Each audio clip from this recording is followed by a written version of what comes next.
जय श्री गणेश। प्रिय भक्तों, जो मनुष्य बुधवार के दिन भगवान गणेश की यह पावन कथा सुन लेता है, उसके जीवन के सारे दुख स्वयं मिट जाते हैं। बुधवार का दिन भगवान श्री गणेश को समर्पित है। वह देवता जिन्हें हर शुभ कार्य से पहले स्मरण किया जाता है, जिनका नाम लेते ही सारे विघ्न दूर हो जाते हैं। कहते हैं, जो व्यक्ति बुधवार की सुबह उठते ही गणेश जी की कथा सुनता है, उसका जीवन स्वयं प्रभु के आशीर्वाद से भर जाता है।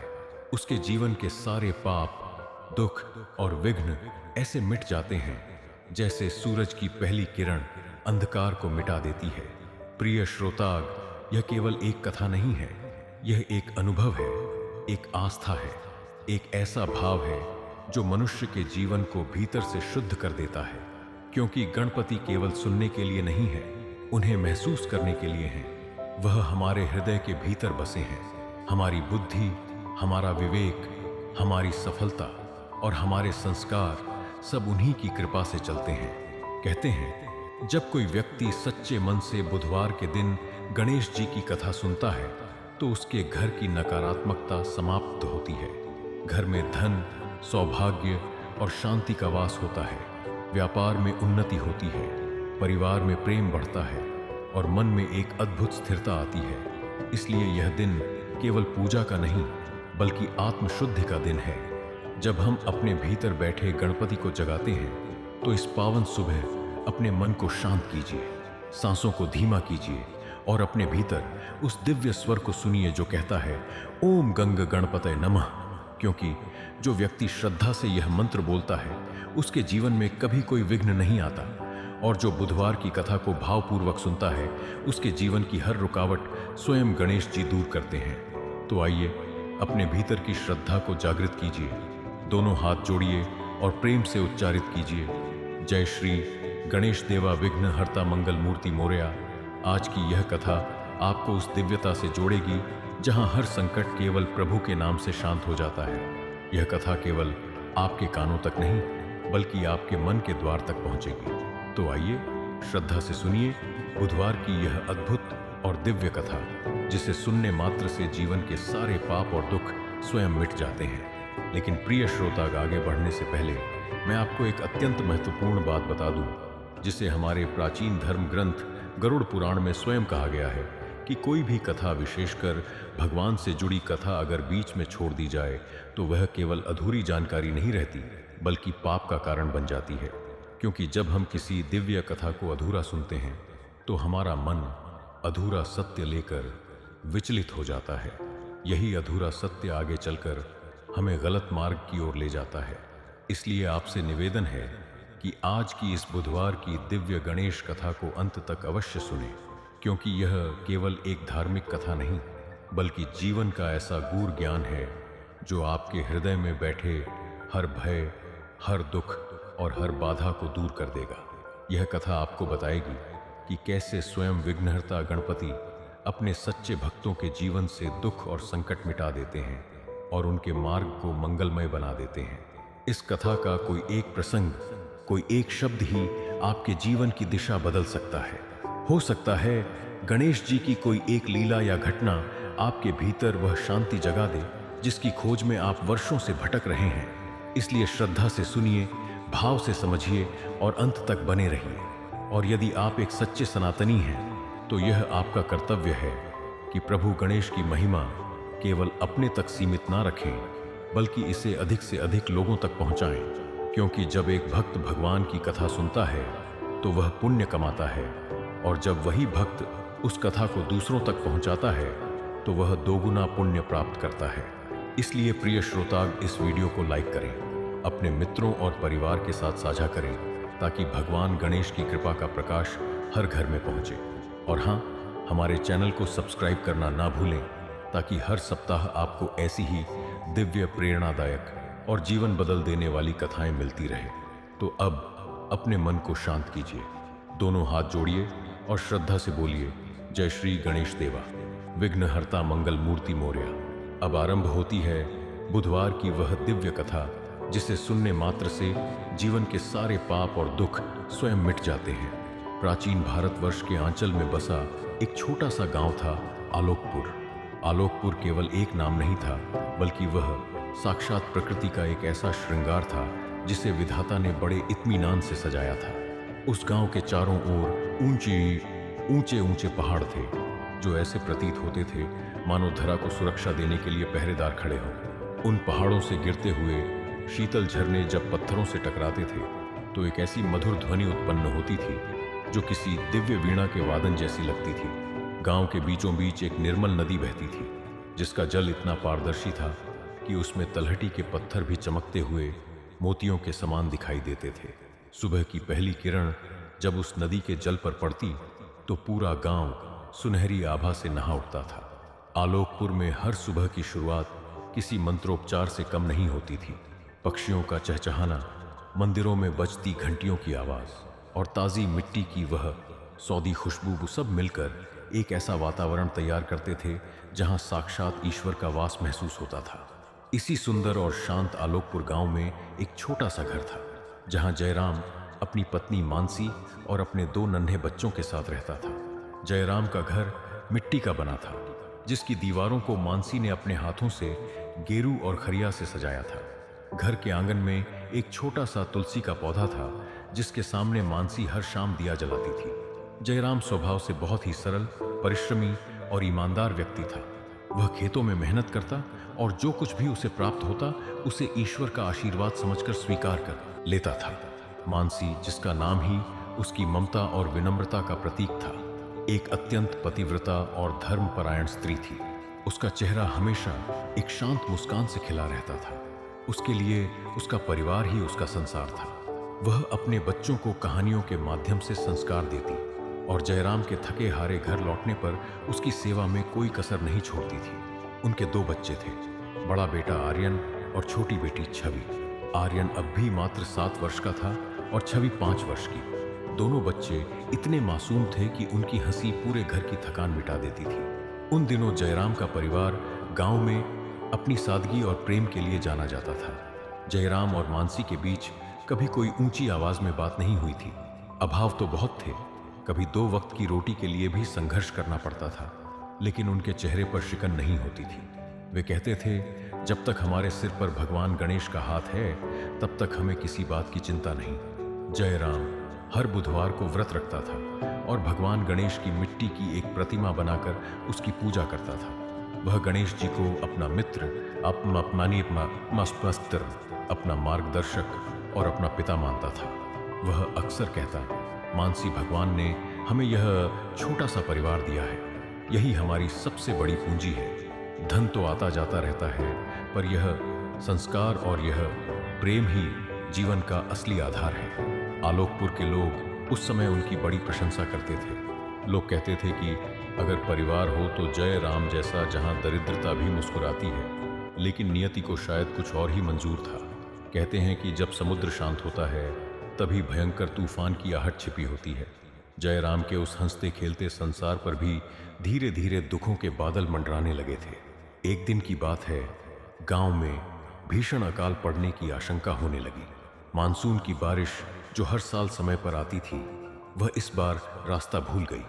आसमान साफ था, सूरज अपनी पूरी प्रचंडता के साथ आग उगल रहा था।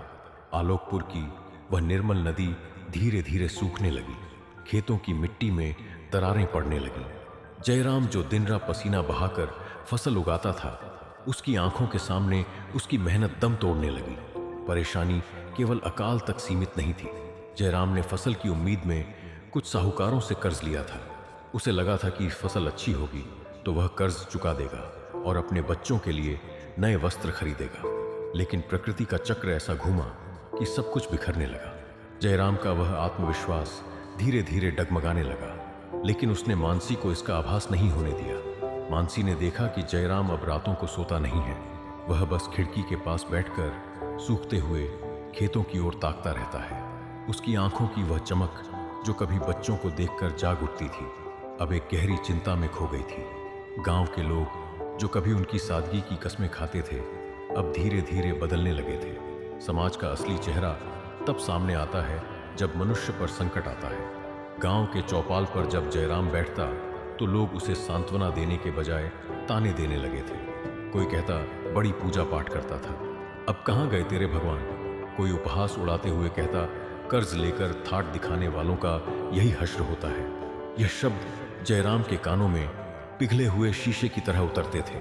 वो बस सिर झुकाकर सुन लेता, क्योंकि उसके पास बोलने के लिए कुछ बचा नहीं था। एक शाम जब घर में अनाज का आखिरी दाना भी खत्म होने को था, जयराम ने मानसी से कहा, मानसी, लगता है भगवान हमसे रूठ गए हैं। मैंने कभी किसी का बुरा नहीं चाहा, फिर यह परीक्षा इतनी कठिन क्यों? मानसी ने उसकी आंखों में आंसू देखे और उसका हाथ थामकर कहा, स्वामी घबराइए मत, यह समय भी बीत जाएगा। गणेश जी विघ्नहर्ता हैं, वे हमारे जीवन के इन विघ्नों को भी दूर करेंगे। बस अपनी श्रद्धा मत खोइए। आलोकपुर की वह धरती जो कभी हरियाली की चादर ओढ़े रहती थी, अब प्यास से फटी हुई दिखाई दे रही थी। सूरज की तपिश इतनी बढ़ गई थी कि पैरों के पत्ते झुलसकर राख होने लगे थे। पक्षियों ने गांव छोड़ दिया था और मवेशी भूख प्यास से तड़प पड़प कर दम तोड़ रहे थे। जयराम के घर की स्थिति तो और भी दयनीय हो गई थी। वह अनाज का भंडार जो कभी अतिथियों के स्वागत के लिए हमेशा भरा रहता था, अब पूरी तरह खाली हो चुका था। मिट्टी के बर्तनों के पेंदे अब खुरचने पर भी कुछ नहीं दे रहे थे। एक सुबह की बात है, सूरज अब भी पूरी तरह निकला भी नहीं था कि नन्ही छवि की सिसकियों ने मानसी को जगा दिया। 5 साल की वह मासूम बच्ची, जिसकी आंखों में कभी शरारत नाचती थी, अब उन आंखों के नीचे काले घेरे पड़ गए थे। वह अपनी माँ का पल्लू पकड़कर धीरे से बोली, माँ, पेट में बहुत चूहे कूद रहे हैं, क्या आज कुछ खाने को मिलेगा? कल रात भी आपने कहा था कि सुबह गणपति बप्पा लड्डू भेजेंगे, क्या बप्पा अभी तक सो रहे हैं? मानसी का कलेजा मुंह को आ गया। वह निरुत्तर थी।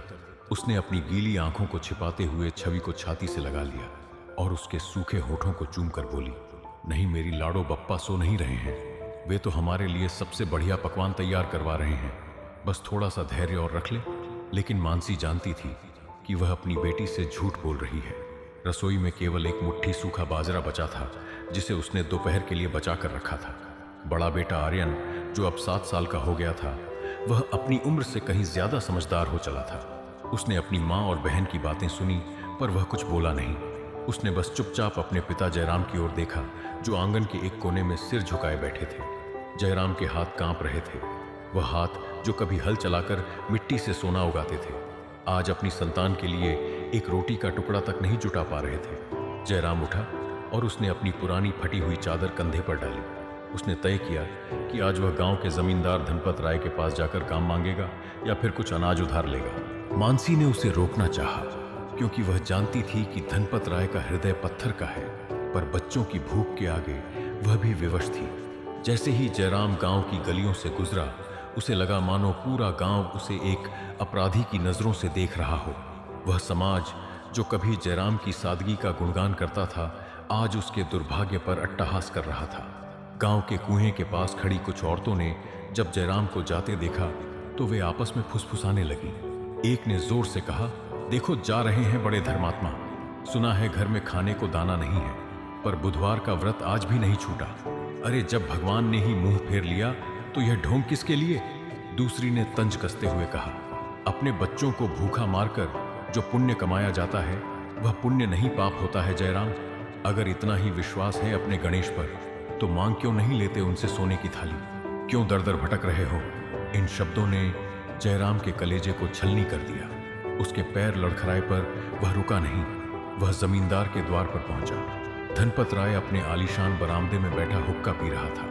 जयराम ने हाथ जोड़कर विनती की, मालिक अकाल ने सब छीन लिया, बच्चे 2 दिन से भूखे हैं, मुझे कोई भी काम दे दीजिए, बस बदले में थोड़ा सा अनाज दे दीजिए ताकि जाज की रात कट जाए।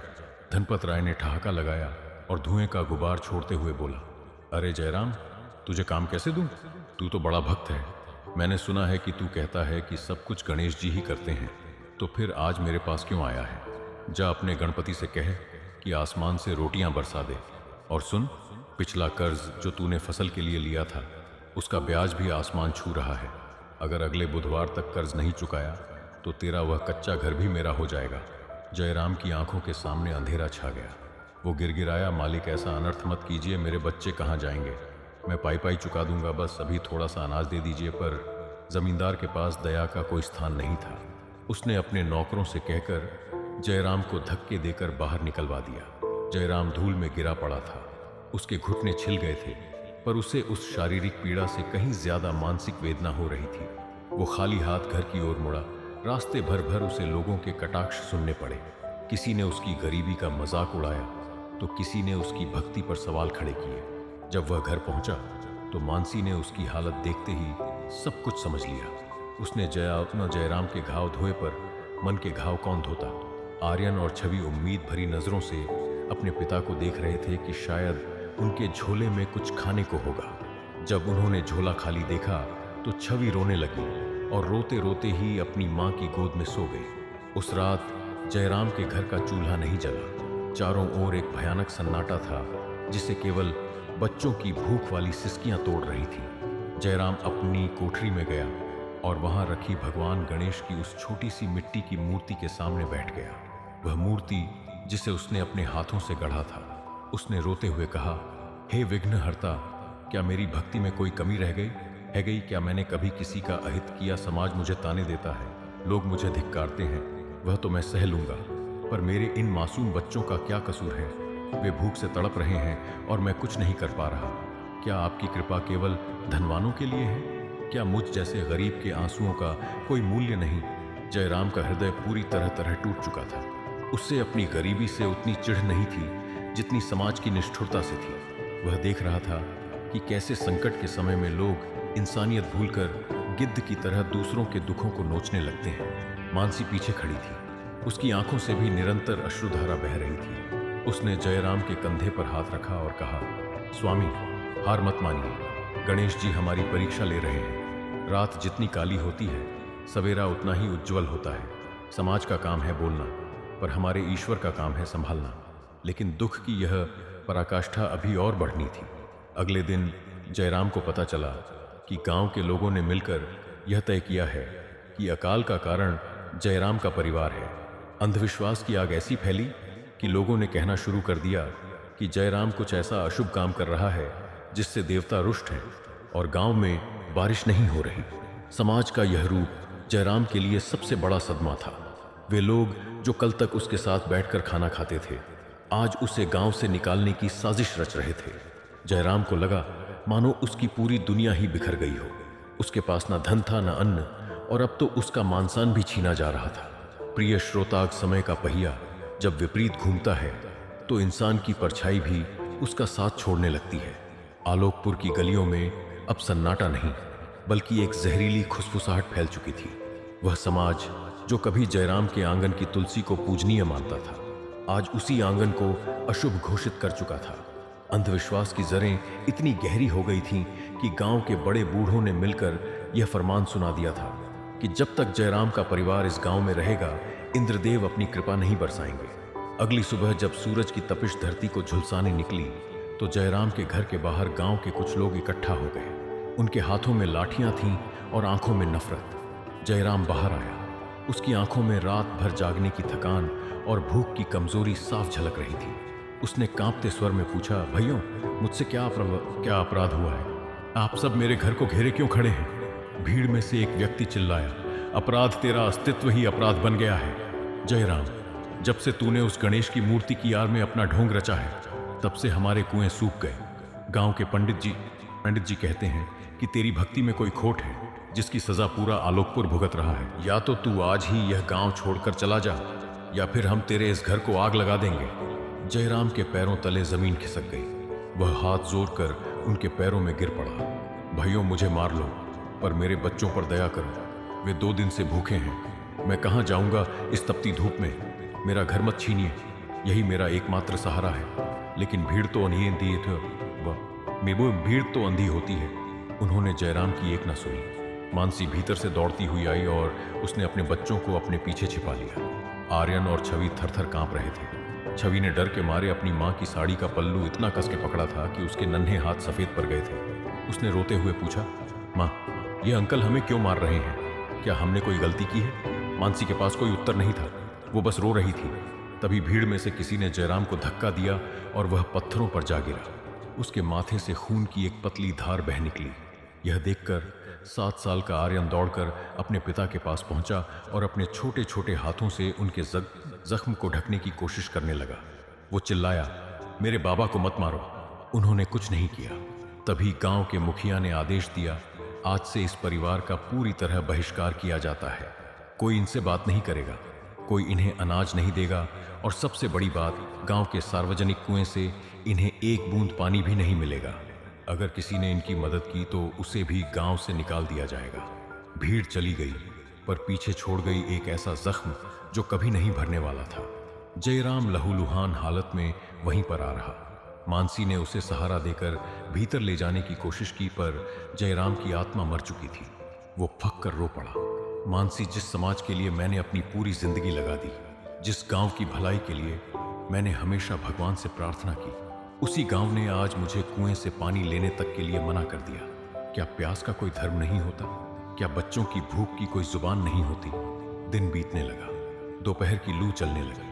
घर के भीतर का तापमान इतना बढ़ गया था कि बस सांस लेना दुभ था। सबसे बड़ी विपत्ति तब आई जब नन्ही छवि को तेज बुखार ने अपनी चपेट में ले लिया। भूख के कारण उसका शरीर पहले ही कमजोर था, अब बुखार ने उसे बेदम कर दिया। उसके होंठ सूख कर सफेद पड़ गए थे और वह रह रह कर बस एक ही शब्द कह रही थी, पानी माँ, थोड़ा सा पानी दे दो।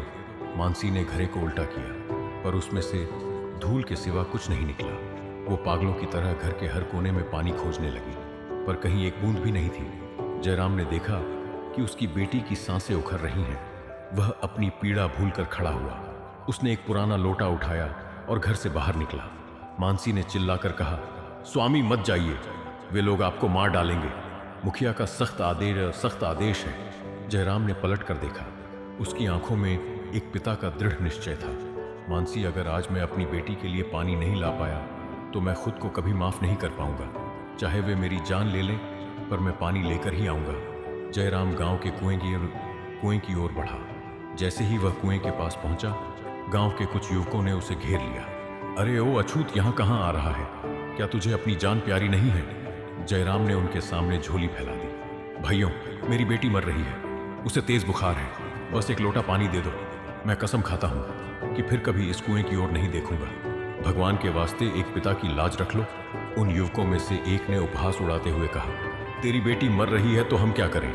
जा अपने गणेश से कह कि गंगा मैया को तेरे घर उतार दें। यहां से भाग जा, वरना यह लौटा तेरे सिर पर ही मारूंगा। जयराम गिड़गिड़ाता रहा, रोता रहा, पर किसी का दिल नहीं पसीजा। उल्टा उन्होंने जयराम को धक्का देकर दूर फेंक दिया। उसका लौटा छिटक कर दूर जा गिरा। जयराम खाली हाथ, अपमानित और टूटे हुए मन से वापस घर की ओर चल पड़ा। रास्ते में उसे फिर से वही ताने सुनाई दिए, देखो जा रहा है बड़ा भक्त, आज इसकी भक्ति का तमाशा पूरी दुनिया देख रही है। जब वह घर पहुंचा तो मानसी उसे देखते ही समझ गई। उसने जयराम से कुछ नहीं पूछा, उसने बस छवि को अपनी गोद में लिया और जोर जोर से रोने लगी। आर्यन कोने में बैठकर अपनी बहन का हाथ सहला रहा था। जयराम ने घर के मंदिर में रखी गणेश जी की उस मिट्टी की मूर्ति को देखा। उसकी आंखों में अब आंसुओं की जगह एक शांत क्रोध और असीम पीड़ा थी। वह मूर्ति के पास गया और बोला, हे विघ्नहर्ता, लोग सही कहते हैं, शायद आप भी पत्थर के ही हैं। मेरी बेटी प्यास से दम तोड़ रही है और आप चुपचाप बैठे देख रहे हैं। क्या यही आपकी न्यायप्रियता है? अगर आज सूर्यास्त तक मेरी बच्ची को पानी नहीं मिला तो मैं इस मूर्ति को खुद अपने हाथों से नदी में विसर्जित कर दूंगा और कभी आपका नाम नहीं लूंगा। प्रिय श्रोता, जैसे जैसे सूर्य देवता अस्ताचल की ओर बढ़ रहे थे, आलोकपुर की वह लालिमा जो कभी सौभाग्य का प्रतीक लगती थी, आज जयराम को रक्त की बूंदों जैसी प्रतीत हो रही थी। सूरज की अंतिम किरणें जब जयराम के कच्चे घर की फटी हुई छतों से होकर भीतर गिरी तो वहां पसरा सन्नाटा और भी गहरा हो गया। वो घर जहां कभी हंसी की गूंज हुआ करती थी, आज एक श्मशान जैसी शांति ओढ़े हुए था। नन्ही छवि की हालत अब स्थिर नहीं थी। उसकी सांसें अब केवल उसके गले में ही अटकी हुई थी। उसका नन्हा सा सीना बड़ी मुश्किल से ऊपर नीचे हो रहा था। मानसी ने उसे अपनी फटी हुई साड़ी के आंचल में लपेट रखा था, मानो वह यमराज से अपनी बेटी को छुपा लेना चाहती हो। मानसी की आंखों से अब आंसू भी नहीं निकल रहे थे, क्योंकि उसके शरीर का सारा जल सूख चुका था। वो बस फटी फटी नजरों से अपनी बेटी के पीले पड़ चुके चेहरे को देख रही थी। आर्यन अपनी बहन के ठंडे पड़ते पैरों को सहला रहा था। वह रह रहकर मानसी से पूछता, माँ, क्या छवि बप्पा के पास चली जाएगी? क्या बप्पा वहां उसे पानी पिलाएंगे? इन मासूम सवालों ने मानसी के कलेजे को छलनी कर दिया था। वह कुछ बोलती उससे पहले ही जयराम कमरे के भीतर आया। उसके हाथ में वही मिट्टी की मूर्ति थी जिसे वह सुबह विसर्जित करने की बात कह रहा था। जयराम के चेहरे पर अब कोई भाव नहीं था। उसकी आंखें पत्थर की हो चुकी थी। उसने मूर्ति को बीच आंगन में रखा और उसके सामने बैठ गया। बाहर गांव के लोग अभी भी जमा थे। वे खिड़कियों से झांक रहे थे, मानो किसी तमाशे का इंतजार कर रहे हो। मुखिया का एक आदमी जोर से चिल्लाया, देख लो गांव वालों, यह है उस ढोंगी का अंत। इसकी बेटी मर रही है, पर इसके पत्थर के भगवान टस से मस नहीं हो रहे। यही हश्र होता है जब कोई गांव की परंपराओं को चुनौती देता है। इन तानों ने जयराम के भीतर कुछ तोड़ दिया। वह उठा और अपनी पूरी शक्ति से चिल्लाया, चुप हो जाओ, तुम सब इंसान नहीं भेरिए हो। मेरी बच्ची प्यास से दम तोड़ रही है और तुम यहाँ उत्सव मना रहे हो। अगर आज मेरी छवि को कुछ हुआ तो याद रखना, इस गांव का एक भी बच्चा सुखी नहीं रहेगा, क्योंकि एक पिता की आह और एक मां का श्राप इस पूरी धरती को भस्म कर देगा। भीड़ पल भर के लिए सहम गई, पर फिर से ठाके गूंजने लगे। जयराम वापस मुड़ा और मूर्ति की ओर देखकर बोला, हे गजानन, हे लंबोदर, आपने सुना यह लोग आपका उपहास उड़ा रहे हैं। यह कह रहे हैं कि आप पत्थर हैं। मेरी आंखों के सामने मेरी कोख सूनी होने जा रही है। मेरा वंश मिटने जा रहा है। क्या यही आपकी करुणा है? क्या यही आपकी ममता है? अगर आप सच में हैं तो आज इस आलोकपुर की सूखी धरती को अपने अमृत से सींच दीजिए। अगर आज रात के अंत तक मेरी बेटी को जीवन दान नहीं मिला तो मैं अपनी जान आपके चरणों में दे दूंगा, और फिर पूरी दुनिया कहेगी कि गणेश का भक्त गौगरी अपनी जान बचाने में नहीं, बल्कि अपने ईश्वर की निष्ठुरता के कारण मर गया। रात गहराने लगी। सन्नाटा इतना भयानक था कि जयराम के घर के बाहर टहलते सियार की आवाज भी किसी डरावने साए जैसी लग रही थी। घर के भीतर केवल एक छोटा सा दीपक जल रहा था, जिसकी लौ बार बार थरथरा रही थी, मानो वो भी मौत से लड़ रही हो। तभी अचानक छवि के शरीर में एक सिहरन हुई। उसके गले से एक घुरघुराहट की आवाज आई। मानसी चीख पड़ी, स्वामी देखिए, छवि क्या कर रही है, इसकी आंखें पथरा रही हैं। जयराम दौड़कर पास पहुंचा। छवि का शरीर अकड़ रहा था। वह पानी के लिए तड़प रही थी, पर उसके पास देने के लिए एक बूंद भी नहीं थी। जयराम पागलों की तरह बाहर की ओर भागा। वह गांव के कुएं की ओर नहीं, बल्कि उस सूखी नदी की ओर गया जहां कभी अमृत जैसा जल बहता था। वो नदी के सूखे किनारे पर बैठकर अपने हाथों से रेत खोदने लगा। कहीं तो पानी होगा, कहीं तो मेरी मिट्टी मुझे एक बूंद पानी देगी। वो पागलों की तरह रेत हटाता रहा। उसके नाखूनों से खून निकलने लगा, पर वह रुक नहीं रहा था। उसके पीछे 6 आर्यन भी आ गया था। वह भी अपने नन्हे हाथों से रेत खोदने लगा। बाबा, मैं भी मदद करूंगा, हम छवि के लिए पानी ढूंढ लेंगे ना। पिता और पुत्र की यह करुण पुकार उस सूखी नदी के तट पर गूंज रही थी, पर रेत केवल धूल उड़ा रही थी। उधर घर में मानसी ने हार मान ली थी। उसने छवि को नीचे लिटा दिया और भगवान गणेश की मूर्ति के सामने अपना माथा पटकने लगी। हे विघ्नहर्ता, मेरा सुहाग न सही, पर मेरी संतान को मत छीनो। एक माँ की गोद उजाड़ने का पाप अपने सिर मत लो प्रभु। मुझे उठा लो, पर मेरी बेटी को बचा लो। उसी समय आलोकपुर के आसमान में एक अजीब सी हलचल हुई। चांद, जो अब तक बादलों के पीछे छिपा था, अचानक चमक उठा। हवा का रुख बदल गया। तपती लू की जगह एक शीतल लहर चलने लगी। जयराम, जो नदी की रेत में अपना सिर पटक रहा था, उसे अचानक मिट्टी की सोंधी खुशबू आई। यह वह खुशबू थी जो बारिश से पहले आती है, लेकिन आसमान में बादल नहीं थे। फिर यह खुशबू कहां से आई? जयराम ने ऊपर देखा। उसे लगा मानो चांद से कोई दिव्य प्रकाश सीधे उस गणेश मूर्ति की ओर जा रहा है जो उसके आंगन में रखी थी। वो पागलों की तरह घर की ओर दौड़ा। जब वह आंगन में पहुंचा तो उसने जो देखा, उसे देखकर उसकी आंखें फटी की फटी रह गईं। वो मिट्टी की मूर्ति, जिसे उसने साधारण मिट्टी से बनाया था, वो अब मिट्टी की नहीं लग रही थी। उस मूर्ति के चरणों से एक जल की पतली धार फूट रही थी। वो जल साधारण नहीं था, वो दूध जैसा सफेद और शीतल था। मानसी, जो बेहोश होने वाली थी, उसने यह चमत्कार देखा तो वह कांपने लगी। स्वामी, चमत्कार देखिए, बप्पा के चरणों से गंगा बह रही है। जयराम ने बिना एक पल गवाए अपने कांपते हाथों से वह जल इकट्ठा किया और दौड़कर छवि के पास पहुंचा। उसने छवि का मुंह धीरे से खोला और वो दिव्य जल उसके सूखे कंठ में डाल दिया। जैसे ही जल की पहली बूंद छवि के भीतर गई, उसके शरीर की अकड़न समाप्त हो गई। उसके चेहरे पर जो पीलापन था, वह अचानक गुलाबी आभा में बदल गया। छवि ने धीरे से अपनी आंखें खोली। उसने अपने पिता की ओर देखा और बहुत ही मंद स्वर में बोली, बाबा, बप्पा ने मुझे पानी पिला दिया, बहुत मीठा था। यह सुनते ही जयराम और मानसी फूट फूट कर रो पड़े। यह दुख के आंसू नहीं थे, यह उस असीम कृतज्ञता के आंसू थे जो केवल एक भक्त ही महसूस कर सकता है। पूरे घर में एक ऐसी सुगंध फैल गई जैसे हजारों पारिजात के फूल एक साथ खिल गए हों। बाहर खड़ी भीड़ जो अब तक उपहास उड़ा रही थी अचानक शांत हो गई। उन्होंने देखा कि जयराम के घर के भीतर से एक ऐसी दिव्य रोशनी निकल रही है जो पूरे गांव को आलोकित कर रही है। मुखिया और उसके साथी डर के मारे पीछे हटने लगे, लेकिन चमत्कार अभी समाप्त नहीं हुआ था। जयराम ने देखा कि वह जल की धार अब आंगन से बाहर निकलकर गांव की गलियों की ओर बढ़ रही थी। वह जहां जहां से गुजर रही थी वहां की सूखी धरती हरी होने लगी। वह प्यासी नदी जिसके किनारे जयराम अपना सिर पटक रहा था अचानक जल से भरने लगी। प्रिय श्रोताग, उस दिव्य जल की एक बूंद ने न केवल नन्ही छवि के कंठ को शीतल किया, बल्कि जयराम के पूरे घर के वातावरण को ही बदल दिया। वह कोठरी जो कल तक दरिद्रता और बीमारी की गंध से भरी थी, अब साक्षात वैकुंठ जैसी प्रतीत हो रही थी। सुगंध ऐसी थी मानो हजारों कस्तूरी और चंदन के लेप एक साथ महक उठे हों। जयराम और मानसी अभी भी स्तब्ध थे। वे अपनी बेटी के जीवित होने और उस मिट्टी की मूर्ति से फूटती जलधारा को फटी आंखों से देख रहे थे। उधर घर के बाहर आलोकपुर की गलियों में कोहराम मच गया था। जो लोग जयराम के घर को अशुभ मानकर वहां से भाग रहे थे, वे अब ठिठक कर खड़े हो गए।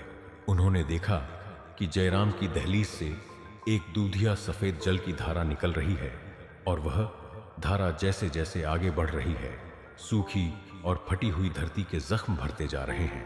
जहां जहां वह जल स्पर्श कर रहा था, वहां से धूप, घास और नन्हे पौधे ऐसे निकल रहे थे मानो वसंत ऋतु रातों रात लौट आई हो। गांव का मुखिया धनपत राय और वे तमाम लोग जिन्होंने जयराम को दुत्कारा था, अब भय और आश्चर्य के बीच झूल रहे थे। मुखिया ने कांपते हुए कहा, यह क्या अनर्थ है? या यह कोई माया है? जयराम के घर से यह गंगा कैसी बह रही है? धनपत राय, जिसका घमंड पहाड़ जैसा ऊंचा था, अभी भी अपनी बात पर अड़ा था। उसने चिल्लाकर कहा, मुखिया जी, यह सब जयराम का कोई जादू टोना है। वह हमें डराना चाहता है। चलिए चलकर देखते हैं कि आखिर उसने भीतर क्या छिपा रखा है। जैसे ही वे लोग जयराम के आंगन में दाखिल हुए, उनकी आंखें चुंडिये गेंदें चुंधिया गई। आंगन के बीचों बीच वह मिट्टी की छोटी सी प्रतिमा रखी थी, जिसके पास जयराम, मानसी और दोनों बच्चे हाथ जोड़कर बैठे थे। वह प्रतिमा अब मिट्टी की नहीं लग रही थी। उसमें से एक सुनहरी आभा निकल रही थी और उसके चरणों से निरंतर जल प्रवाहित हो रहा था। सबसे आश्चर्य की बात यह थी कि वह जल आंगन से बाहर तो जा रहा था, पर आंगन में कहीं भी कीचड़ या गंदगी नहीं थी। वह जल स्पर्श करने में बर्फ जैसा ठंडा और सुगंधित था। मुखिया और गांव वाले जैसे ही पास पहुंचे, जयराम खड़ा हो गया। उसकी आंखों में अब वह बेबसी नहीं थी, बल्कि एक ऐसी शांति थी जिसे देखकर बड़े बड़े ज्ञानी भी नतमस्तक हो जाए। जयराम ने मुखिया की ओर देखा और शांत स्वर में कहा, मुखिया जी आइए। कल आप कह रहे थे कि मेरे कारण गांव में अकाल पड़ा है। आज देख लीजिए, मेरे बप्पा ने स्वयं अपनी करुणा की गंगा बहा दी है। अब क्या आप इस जल को भी अशुभ कहेंगे? क्या अब भी आप मेरी प्यासी बेटी को इस जल से दूर रखेंगे? मुखिया के पैर कांपने लगे। उसने अपनी लाठी नीचे गिरा दी और घुटनों के बल बैठ गया। जयराम, हमें क्षमा कर दो। हमने अपनी आंखों पर अंधविश्वास की पट्टी बांध ली थी। हमने एक सच्चे भक्त को सताया। हमने एक पिता के हृदय को छलनी किया। हमें क्या पता था कि साक्षात विघ्नहर्ता तुम्हारे घर में विराजे हैं। धनपत राय अभी भी पीछे खड़ा था, पर जैसे ही उसने उस जल को स्पर्श किया, उसे एक बिजली के झटके जैसा अनुभव हुआ। उसे अपनी सारी धन दौलत, अपनी हवेली और अपना रसूख सब मिट्टी जैसा लगने लगा। उसे याद आया कि कैसे उसने जयराम को धक्के मारकर निकाला था। उसका गला रंध गया। वो आगे बढ़ा और जयराम के चरणों में गिर पड़ा। जयराम भाई, मैं पापी हूं। मैंने भूख से तड़पते बच्चों का उपहास उड़ाया। मुझे सजा दो, पर इस दिव्य कोप से बचा लो। मुझे लग रहा है कि मेरी आत्मा जल रही है। जयराम ने झुककर धनपत राय को उठाया और कहा, धनपत जी, क्षमा करने वाला मैं कौन होता हूं? क्षमा तो वह गजानन करते हैं, लेकिन याद रखिए, इंसान की सबसे बड़ी पूंजी उसका धन नहीं, उसका व्यवहार और उसकी करुणा होती है। आपने एक गरीब की लाचारी का मजाक उड़ाया, यही आपका सबसे बड़ा पाप था। तभी गांव के अन्य लोग भी आंगन में भर गए।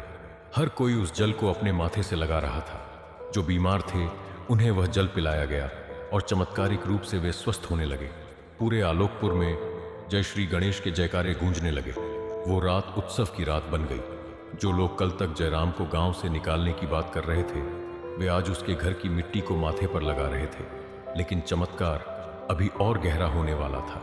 जैसे जैसे रात का तीसरा पहर बीता, आकाश में काले घने बादल छाने लगे, बिजली कड़कने लगी और देखते ही देखते मूसलाधार बारिश शुरू हो गई। यह साधारण बारिश नहीं थी। ऐसा लग रहा था मानो इंद्रदेव स्वयं उस स्थान को शुद्ध कर रहे हो जहां एक भक्त का अपमान हुआ था। जयराम अपनी पत्नी मानसी और बच्चों के साथ बारिश में भीगने लगा। मानसी ने रोते हुए कहा, स्वामी, आज हमारी गरीबी मिट गई। आज हमें समाज की नजरों में स्थान मिल गया। जयराम ने मुस्कुराकर कहा, मानसी, समाज की नजरों में स्थान मिलना बड़ी बात नहीं है। ईश्वर की नजरों में स्थान मिलना ही जीवन की सार्थकता है। आज हमारे बप्पा ने सिद्ध कर दिया कि वे अपने भक्त को कभी अकेला नहीं छोड़ते। बारिश के बीच ही जयराम ने देखा कि एक वृद्ध ब्राह्मण, जिसका शरीर अत्यंत ओजस्वी था और जिसके मस्तक पर त्रिपुंड लगा था, उसके द्वार पर खड़ा है। वह वृद्ध पूरी तरह भीगा हुआ था, पर उसके चेहरे पर एक अलौकिक मुस्कान थी। जयराम दौड़कर उनके पास गया और उन्हें भीतर ले आया। महाराज, आप इस भीषण वर्षा में कहां से आए हैं? आइए, इस आसन पर बैठिए। वृद्ध ब्राह्मण ने जयराम की ओर देखा और बोले, जयराम, मैं बहुत दूर से आया हूं। सुना है इस गांव में एक ऐसा भक्त रहता है जिसने अपनी श्रद्धा से पत्थर की मूर्ति में भी जान फूंक दी। मैं बस उस महान आत्मा के दर्शन करने आया था। जयराम ने संकोच करते हुए कहा, महाराज, मैं तो एक तुच्छ प्राणी हूं। यह सब तो मेरे गणेश जी की कृपा है। वृद्ध ब्राह्मण मुस्कुराए और बोले, भक्ति कभी तुच्छ नहीं होती पुत्र। और याद रखना, जब संसार द्वार बंद कर देता है तब ईश्वर अपने हृदय के द्वार खोल देता है। तुमने अपमान सहा, तिरस्कार सहा, पर अपनी आस्था नहीं छोड़ी। यही तुम्हारी सबसे बड़ी जीत है। मानसी ने ब्राह्मण के लिए भोजन तैयार करना चाहा, पर जैसे ही वह रसोई में गई, उसने देखा कि जो बर्तन खाली थे वे अब तरह तरह के पकवानों और फलों से भरे हुए थे। वह चकित रह गई। उसने ब्राह्मण देव को भोजन कराया। भोजन करने के बाद उस वृद्ध ने जयराम के सिर पर हाथ रखा और कहा, पुत्र, आज से तुम्हारे जीवन में कभी कोई अभाव नहीं रहेगा। यह गांव अब आलोकपुर के नाम से नहीं बल्कि गणेशपुर के नाम से जाना जाएगा और तुम्हारी यह गाथा युगों युगों तक सुनी जाएगी। जैसे ही जयराम और मानसी ने उन ब्राह्मण देव के चरणों में सिर झुकाया, वे अचानक अंतर्ध्याय हो गए। वहां केवल एक मंद सुगंध रह गई और कानों में ओम गंग गणपतये नमः की गूंज। जयराम समझ गया कि वह कोई साधारण ब्राह्मण नहीं बल्कि स्वयं गजानन किसी रूप में उसे आशीर्वाद देने आए थे। उसकी आंखों से अश्रुओं की धारा बहने लगी। वह मूर्ति के पास गया जो अब फिर से शांत मिट्टी की प्रतिमा जैसी लग रही थी, पर उसके चेहरे पर एक ऐसी मुस्कान थी जो जयराम ने पहले कभी नहीं देखी थी। प्रिय श्रोताग, भगवान की कृपा जब बरसती है तो वह केवल अभावों को ही नहीं मिटाती बल्कि मनुष्य के अंतर्मन को भी आलोकित कर देती है। आलोकपुर, जो अब श्रद्धा और भक्ति के कारण गणेशपुर के नाम से जाना जाने लगा था, पूरी तरह बदल चुका था। जहां कभी धूल उड़ती थी वहां अब केसरिया ध्वज लहरा रहे थे। जहां कभी तिरस्कार की आवाजें आती थीं, वहां अब भजनों की मधुर ध्वनि गूंज रही थी। जयराम का जीवन अब अभावों से मुक्त था। जमींदार धनपत राय ने अपनी जमीन का एक बड़ा हिस्सा जयराम के नाम कर दिया था और गांव वालों ने मिलकर जयराम के उसी कच्चे घर की जगह एक सुंदर भवन और भगवान गणेश का एक भव्य मंदिर बनवाने का निश्चय किया था। लेकिन जयराम आज भी वही सरल और विनम्र व्यक्ति था। उसने महल जैसा घर लेने से मना कर दिया और कहा, मेरे लिए वह मिट्टी की कुटिया ही स्वर्ग है जहां साक्षात विघ्नहर्ता ने अपनी करुणा की धारा बहाई थी। आर्यन और छवि अब स्वस्थ और गांव के अन्य बच्चों के साथ मिलकर खेलते थे। मानसी की आंखों में अब डर नहीं बल्कि एक दिव्य संतोष था। लेकिन प्रिय श्रोता कहते हैं कि भक्ति का मार्ग इतना सरल नहीं होता। सोने को भी कुंदन बनने के लिए अग्नि से गुजरना पड़ता है। जय राम की भक्ति की अंतिम और सबसे कठिन परीक्षा अभी बाकी थी। समय बीतता गया। गणेशपुर में सुख शांति का वास था। एक बार बुधवार के दिन गांव में भगवान गणेश के जन्मोत्सव की तैयारियां चल रही थी। पूरे गांव को दीपों से सजाया गया था। हजारों की संख्या में श्रद्धालु दूर दूर से उस चमत्कारी मूर्ति के दर्शन करने आए थे जिसने सूखे में गंगा बहा दी थी। उत्सव अपने चरम पर था। जयराम मुख्य पुजारी के रूप में मंदिर के भीतर सेवा कर रहा था। अचानक नियति ने एक क्रूर मोड़ लिया। शाम के समय जब मंदिर के भीतर हजारों दीपक जल रहे हुए थे और बाहर भक्त जयकारे लगा रहे थे, तभी एक भयंकर आंधी आई। उस आंधी का वेग इतना तीव्र था कि मंदिर के शामियाने में आग लग गई। देखते ही देखते वह आग मंदिर के उस हिस्से तक पहुंच गई जहां लकड़ी का काम हुआ था। सूखे बांस और कपड़ों ने आग को घी जैसा सहारा दिया। चारों ओर चीख-पुकार मच गई। जो भक्त उत्सव मनाने आए थे वे अब अपनी जान बचाकर भागने लगे। धुआं इतना घना था कि कुछ दिखाई नहीं दे रहा था। जयराम मंदिर के भीतर था। वह भक्तों को बाहर निकालने की कोशिश कर रहा था। तभी उसने एक हृदय विदारक चीख सुनी, बचाओ, कोई मेरे बच्चे को बचाओ। जयराम ने देखा कि मंदिर के पिछले हिस्से में जहां रसोई थी वहां गांव के उसी युवक का छोटा सा बेटा फंसा हुआ था, जिसने कभी प्यास से तड़पते जयराम को धक्के मारकर कुएं में से बाहर निकाला था। वह युवक बाहर खड़ा रो रहा था, पर आग की लपटें इतनी ऊंची थीं कि किसी की हिम्मत भीतर जाने की नहीं हो रही थी। जयराम के मन में एक क्षण के लिए भी पुराना प्रतिशोध नहीं आया। उसने यह नहीं सोचा कि इसी व्यक्ति ने मेरी छवि को पानी के लिए तरसाया था। उसने बस एक मासूम की जान देखी। जयराम ने एक गीला कपड़ा अपने चेहरे पर लपेटा और जय गणेश का उद्घोष करते हुए उन भीषण लपटों के भीतर कूद गया। भीतर का दृश्य भयानक था। छत से जलती हुई करियां गिर रही थी। धुआं जयराम के फेफड़ों को जला रहा था। उसकी अपनी त्वचा झुलसने लगी थी, पर वह रुक नहीं रहा था। उसने देखा कि वह छोटा बच्चा एक कोने में बेहोश पड़ा है। जयराम ने उसे अपनी छाती से लगाया और बाहर निकलने का रास्ता खोजने लगा, लेकिन तभी एक जलता हुआ खंभा जयराम के ऊपर गिर पड़ा। जयराम के पैरों में गहरी चोट आई और वह गिर गया। आग उसे चारों ओर से घेर चुकी थी। बाहर खड़े लोग चिल्ला रहे थे, जयराम बाहर आओ, मंदिर गिर रहा है। मानसी और बच्चे बाहर खड़े रो रहे थे। मानसी चिल्ला रही थी, स्वामी वापस आ जाइए, बप्पा आपको कुछ नहीं होने देंगे। जयराम ने महसूस किया कि उसकी शक्ति जवाब दे रही है। उसकी आंखें धुंधला रही थीं। उसने उस बच्चे को सुरक्षित स्थान की ओर सरकाया और स्वयं मलबे के नीचे दबने लगा। उस समय जयराम के मन में कोई मलाल नहीं था। उसने अपनी आंखें बंद की और मन ही मन कहा, हे गणेश, अगर एक भक्त की जान जाने से एक निर्दोष का जीवन बचता है तो मुझे यह बलिदान स्वीकार है। बस मेरी मानसी और बच्चों का ख्याल रखना। तभी एक ऐसा दृश्य घटा जिसने सबकी अंतरात्मा को झकझोर दिया। मंदिर के गर्भगृह से वही मिट्टी की छोटी सी मूर्ति जो अब तक स्थिर थी अचानक चमकने लगी। एक तीव्र गर्जना हुई और मंदिर की जलती हुई छत जैसे हवा में ही थम गई। आग की लपटें जो जयराम को निगलने वाली थी वे अचानक शीतल होने लगी। जयराम ने अपनी आंखें खोली। उसने देखा कि एक विशाल दिव्य आकृति जिसका मुख गज का था और जो स्वर्ण आभूषणों से लदी थी उसके सामने खड़ी है। वह दिव्य पुरुष अपने 4 हाथों में से एक हाथ से आग को रोक रहे थे और दूसरे हाथ से जयराम को आशीर्वाद दे रहे थे। कोहर रहा है, प्रिय श्रोताग, जयराम और मानसी की यह कथा हमें सिखाती है कि भक्ति का अर्थ केवल मंत्र जपना नहीं है, बल्कि उस विश्वास को बनाए रखना है कि मेरा ईश्वर देख रहा है। जब दुनिया आप पर पत्थर फेंके तो उन पत्थरों से अपनी श्रद्धा की दीवार खड़ी कीजिए। समाज आज आपके विरुद्ध है तो कल आपके चरणों में होगा। बस आपकी निष्ठा अडिग होनी चाहिए। बुधवार की यह अद्भुत कथा अब यहाँ विश्राम लेती है, पर इसकी सीख आपके हृदय में सदैव जागृत रहनी चाहिए। याद रखिए, विघ्नहर्ता आपके साथ हैं, आपकी हर सांस में है। बस एक बार प्रेम से पुकार कर देखिए, जय श्री गणेश। प्रिय श्रोताग, हमें पूरा विश्वास है कि जय राम और मानसी की यह हृदय स्पर्शी और मार्मिक कथा आपके अंतर्मन को छू गई होगी। इस कथा का एक एक शब्द भगवान गणेश की असीम कृपा से ओतप्रोत है। यदि इस कथा ने आपके हृदय को छुआ है तो कृपया इस वीडियो को लाइक करें। इस पावन कथा को अपने मित्रों और परिवार के सदस्यों के साथ साझा करें ताकि भगवान गणेश की यह महिमा और जय राम का यह महान संदेश हर घर तक पहुंच सके। याद रखिए, पुण्य बांटने से बढ़ता है। कमेंट बॉक्स में अपनी श्रद्धा व्यक्त करते हुए जय श्री गणेश या गणपति बाप्पा मोरैया जरूर लिखें और अंत में हमारे चैनल भक्ति सक्सेस स्टोरीज को सब्सक्राइब करना ना भूलें और बेल आइकन को दबाएं ताकि हर बुधवार और हर शुभ अवसर पर आप ऐसी ही दिव्य प्रेरणादायक और जीवन बदल देने वाली कथाओं से जुड़े रहें। भगवान श्री गणेश आपके जीवन के सारे विघ्नों को हरे और आपके घर में सुख वृद्धि दिए, सुख समृद्धि और शांति का वास हो। जय श्री गणेश देवा मंगल मूर्ति मोरया।